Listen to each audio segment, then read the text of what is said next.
বসিরহাটে দিনে দুপুরে পুকুর ভরাট, এমনই চাঞ্চল্যকর অভিযোগ পুকুর মালিকের বিরুদ্ধে। তিনি মানতে নারাজ। স্থানীয়দের থেকে অভিযোগ পেয়ে পুকুর ভরাটের কাজ বন্ধ করলেন কাউন্সিলর।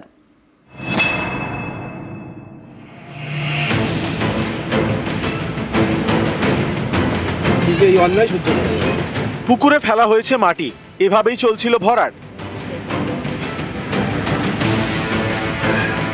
এই ছবি উত্তর 24 পরগনার বসিরহাটের। স্থানীয়দের থেকে অভিযোগ পেয়ে পুকুর ভরাট বন্ধ করে দিলেন কাউন্সিলর। তোমাদের এই পুকুরটা যদি ফিরেও আসে, পরিষ্কার করে দেওয়া হয়, নতুন করে সংস্কার করে দেওয়া হয়, তাহলে তোমরা আগের মতো যেমন বাসন মাজা, চারি কলা, কাপড় কাচা সবই করতে পারবে। সংস্কার করতে হবে, এইভাবে ফেলে রাখলে হবে না। এবং এই মাটিটাও তুলে দিতে হবে। এবং যদি পরবর্তী কাল থেকে পুলিশ পাঠাবো, যদি দেখি আবার মাটি ফেলতে আসছে আমায় খবর দেবে, আমি পুলিশ নিয়ে আসবো সাথে করে। কিন্তু এই অন্যায় সহ্য করা যাবে না।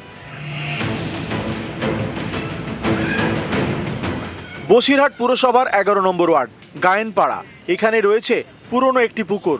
এই পুকুরের দুজন মালিক, তাদের একজন মদন গায়েন। অভিযোগ, মাটি ফেলে পুকুরের নিজের অংশ তিনি ভরাট করছিলেন।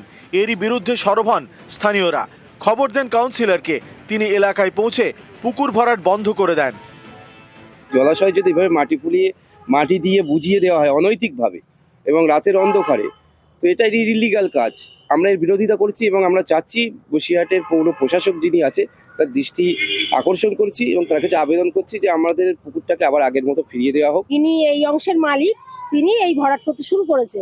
এবার এরপর পরবর্তীকালে হবে কি, আমরা আরো কষ্ট পাবো জলে। আমাদের কাউন্সিলর যে পদক্ষেপ নিয়েছেন, আমাদের পাশে আছেন, উনি আমাদের খুব সহযোগিতা করছেন। ওনার কথা মতো এটা সংস্কার হোক।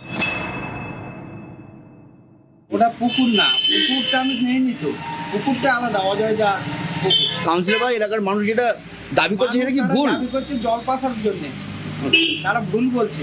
যেহেতু ওখান থেকে অত দূর গিয়ে চান করতে দুবার, আমার যাতায়াত করতে করতে ওটা একটু নিচু হয়ে গেছে, এমনি কিছু না। আমার তো প্লেন জমি, আমার ওখানে পুকুর না, আর পুকুর আমি নেইনি। পুকুর তো আমাকে দিতে চেয়েছিল, কিন্তু এই অন্যায় সহ্য করা যাবে না। বসিরহাট থেকে অনুপম সাহা, নিউজ 18 বাংলা।